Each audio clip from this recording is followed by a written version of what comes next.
এত বড় হয়ে গেছে আমি নিজেও ভাবিনি। সেই স্কোয়াশ গাছ, জুকিনি গাছ, পামকিন গাছ সব গাছকে ছাড়িয়ে নিজের মতো করে বড় হচ্ছে। আর এখন একটু আবার সামার বলে দেখতে পাচ্ছি অনেক টমেটো যেগুলো বড় হয়েছে আর রেডি টু পিক আপও আছে।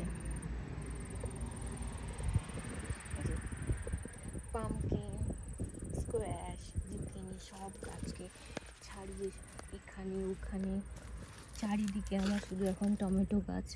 আর গাছে কম করে 50টা তো হবেই টমেটো আছে। আর ফ্লাওয়ারও এখনো আছে, যে ফ্লাওয়ার।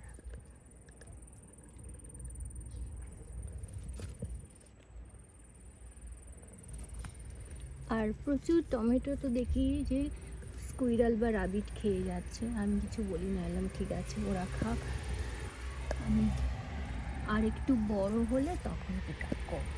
বাট এখনো ছোটো ছোটো আছে, এই জন্য আর পিক আপ করিনি। তবে এই যে একটা